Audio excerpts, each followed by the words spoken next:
මට පෙර කතා කරපු අපේ මන්ත්‍රීතුමා සඳහන් කරා මේ හැම දෙයක්ම ඉලක්කයන් පන්නලා කියලා. ඔව් ඉලක්කයන් කෙසේ වෙතත් කන්ටේනර් නම් පන්නලා තියෙනවා. තාම තියෙන තැනක් හොයාගන්නත් නැහැ. මොකද්ද? පන්නපු කෙනා හොයාගත්තම තියෙන තැන හොයාගන්න පුළුවන්. ඔව් දැන් අපි තමයි වරාය කන්ටේනර් පන්නන්නේ. ඔයාලගේ ආණ්ඩුව, ඔයාලගේ ඇමති, ඔයාලගේ ජනාධිපති, ඔයාලගේ අගමැති, කරු නියෝජක කතානායකතුමනි අපි තමයි පන්නන්නේ. ඉතින් මේ ආණ්ඩුවේ වැඩක් තියනවද? මේ ආණ්ඩුවෙන් වැඩක් තියනවද? මේ රටේ කයිවාරු ගහපු ආණ්ඩුවල අතරින් අතිම වැඩිපුරම බොරු කියලා ජනතාව මුලාවටපත් කරපු ආණ්ඩුව බවට ඔබ තමුන්නාන්සලා පත් වෙලා. ඔබ තමුන්නාන්සලා කයිවාරු ආණ්ඩුව පමණක් නෙවෙයි දැන් ඔබ තමුන්නාන්සලා කුඩු ආණ්ඩුව බවට පත් වෙගෙන යනවා. මොකද ඔබ මොකද්ද කරන්නේ? තමන්ගේ වැරද්ද වහගන්න වෙන කෙනෙක්ගේ පිට පටලවනවා. තමන් අර පිප්පොකට් න්‍යායක පිප්පොකට් කාර්යය පිප්පොකට් එක ගාලා පාරේ දුවනවා මෙන්න හොරෙක් කියලා. අනේ ඉතින් බොහෝ පිරිස එක පස්සේ දුවනවා. ඒ වගේ ඔබතුමාලා මොකද කරන්නේ? එක කාලයක් පිප්පොකට් න්‍යාය හොරා කියන පටන් ගත්තා. හැබැයි මොකද්ද වුනේ? කාලයක් ගියා ඔබ තමුන්නාන්සලා දූෂණ මර්දන කමිටුව අවුරුදු 5ක් හිටියා. දැන් ආණ්ඩුවක් අරන් ඉන්නවා. දැන් ජනාධිපතිවරයෙක් ඉන්නවා, අගමැතිවරයෙක් ඉන්නවා. රොකට් එකක් ගියා ඒක වැටෙනවා පළවත්ත උඩට. දැන් කුඩු වලට ඇවිල්ලා තියෙනවා. අල්ලන්න. බැල්ලනවා විතරක් නෙවෙයි කරු නියෝජක කතානායකතුමා පිටිපස්සින් ඉන්න අය ගැන එලි කරන්න. තමන්ගේ ආණ්ඩුවට මුවා වෙලා රාජ්‍ය රැකවරණය ලබන මිනිස්සු ආරක්ෂා කරන්න ලෑස්ති වෙන්න එපා. ආණ්ඩුවේ ආරක්ෂාව පතාගෙන කටයුතු කරන අය ආරක්ෂා කරන්න ලෑස්ති වෙන්න එපා. ඔබතුමාලා අද අපිට ඇඟිල්ල දික් කරයි. මේ මතක තියාගන්න ඔබතුමාලාගේ පැත්තට ඇඟිලි 4ක් දික් වෙලා තියෙනවා. ජාත්‍යන්තර බුද්ධ්‍යංශ වාර්තා ලැබෙනවා. UNODC එකෙන්. United Nations Office of Drugs and Crimes. මොකද්ද කියන්නේ? වරාය කන්ටේනර් දෙකක් තියෙනවා ටෙහෙරාන් වලින් ආපු. මේවයි මත්ද්‍රව්‍ය තියෙනවා කියලා අපිට තොරතුරක් තියෙනවා කියලා. ඔබතුමාලාගේ ආණ්ඩුව මොකද්ද කරන්නේ? මම නෙවෙයි කියන්නේ මේ කස්ටම් එකේ ප්‍රධානියා කියන්නේ මේ කතාව. නාකොටික්යක් යනවා කස්ටම් එකක් ගිහලා චෙක් කරනවා. දැන් චෙක් කරලා ගිහපු කන්ටේනර් දෙකේ තියෙනවලු මත්ද්‍රව්‍ය. ඒතකොට දැන් චෙක් නොකර ගිහපු 332 මොනවද තියෙන්නේ? හැබැයි චෙක් නොකර ආපු කන්ටේනර් 332 ගැන කතා කරපු අර්ජුනා මන්ත්‍රීතුමාව CID එකට ගෙනිච්චා. හැබැයි මේ චෙක් කරලා පහුකාලීනව මත්ද්‍රව්‍ය තියෙනවා කියලා හොයාගත්තු ඒවට ඔබ තමුන්නාසලා ගත්තු පියවර මොකද්ද? ඔව්. හරි. ඕම ඉන්න පිටිපස්සේ බලාගෙන ඉන්න පිටිපස්සෙන්ම තමයි යන්න වෙන්නේ. බලාගෙන ඉන්න.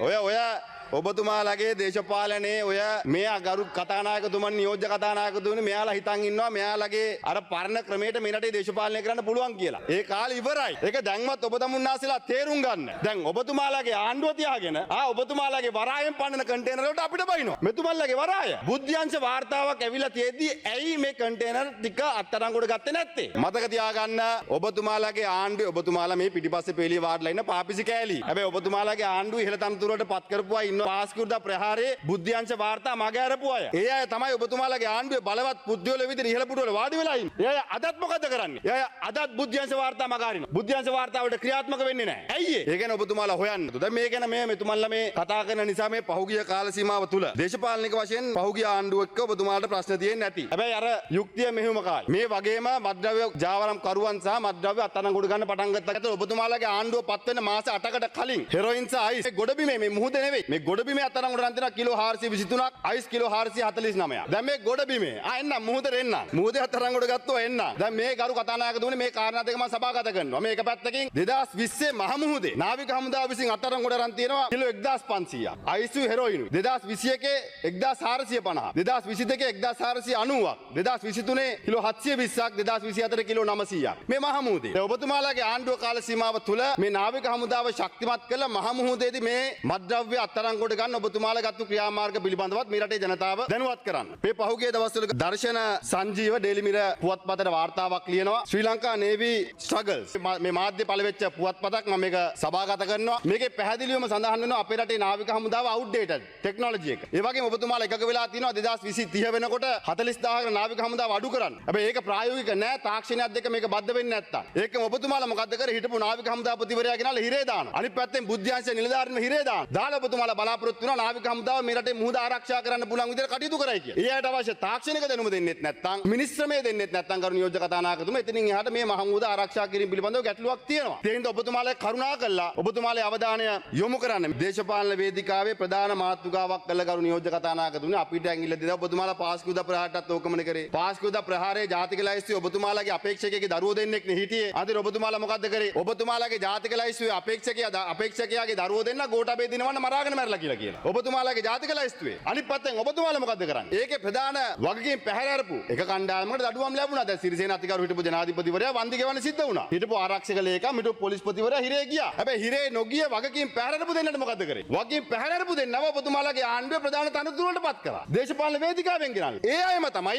අද මත්ද්‍රව්‍ය සම්බන්ධයෙන් තොරතුරු ලැබෙනකොට ඒ වාට ක්‍රියාත්මක නොවන්නේ. ඉතින් පොලිසිය බාර ඇමතිවරයා විදිහට ඔබතුමා උත්තරයක් දෙන්න ඕනේ නාකොටික් එක සහ කස්ටම් එක මේ කන්ටේනර් දෙක චෙක් කරලා යවුවා කියලා කියනවා. ඒ පිළිබඳව රජයේ ස්ථාවරය මොකද්ද? චෙක් කරලා යවුවා නම් ඒ චෙක් කරනකොට මේවැයි මත්ද්‍රව්‍ය තිබ්බ කියලා ඔබතුමාලා දැනගන්න හම්බුනේ නැද්ද? දැනගත්තා නම් කවුද මේ කන්ටේනර් දෙක සහ 332 නම් එළියට දාපු එක පිළිබඳව නියෝජ්‍ය ඇමතිවරයා වක්කීම් බාරගත්තා වරායි. අද එතුමාගෙන් කටු උත්තරයක්වත් ලියාගෙන නැහැ පොලිසියෙන් ඇයි මේක එළියට දැම්මේ කියලා. ඒ වගේම අතිගරු ජනාධිපතිතුමා පත් කරපු වාර්තාවෙම පැහැදිලිවම සඳහන් වෙනවා මේ පිළිබඳව පරීක්ෂණයක් කරන්න කියලා. ඔබතුමාලාගේ ආණ්ඩුව ඒ පරීක්ෂණය ආරම්භ කරුවෙත් නැහැ. ඒ වාර්තාව සම්පූර්ණයෙන් සභාගත කළත් නැහැ. අඩු ගානේ පරීක්ෂණයක් කරන්න තියාගන්න නියෝජ්‍ය කතානායකතුමනි. එහෙමනම් මේ කන්ටේනර් 332 නියෝජ්‍ය ඇමතිවරයා කියනවා තියෙන තැන දන්නවා කියලා. දැන් ගිහිල්ලා අල්ල ගන්න පුළුවන්. අනිත් පැත්තෙන් මොකක්ද? අර කන්ටේනර් දෙක සම්බන්ධයෙන් ඔබතුමාලා ක්‍රියාත්මක වුණේ කොහොමද? දැන් පහුගිය දවසේ මම දැක්කා ඔබතුමාලාම කියනවා දැන් තංගල්ලෙන් තව මත්ද්‍රව්‍ය අහුන්. මේ පොලිසිය බුද්ධ්‍යංශයක් නෙවෙයිනේ. ඉස්පිරිතාලට ගිහිල්ලා ඇඩ්මිට් වෙච්ච කෙනෙක්ගේ කට උත්තරයක් පදනම් කරගෙන ගිහිල්ලානේ. ඒ රේඩ් එක කරේ. නිකන් හරි ඒක බුද්ධ්‍යංශ වාර්තාවෙන් ආවන නියෝජ්‍ය කතානායකතුමනි ඒකත් යට ගහනවා.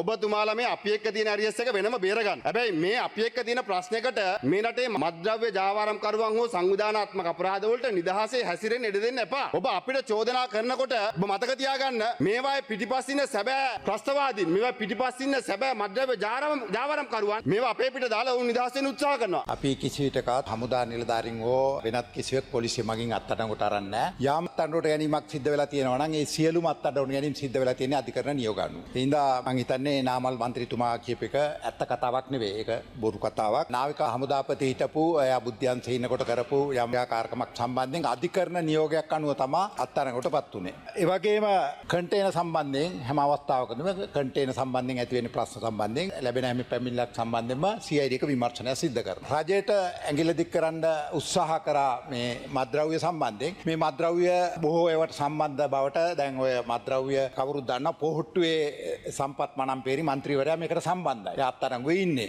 ඔහු මේ ජොන්ස්ටන් ඇමතිවරයාගේ සම්බන්ධීකරණ ලේකම්වරයා.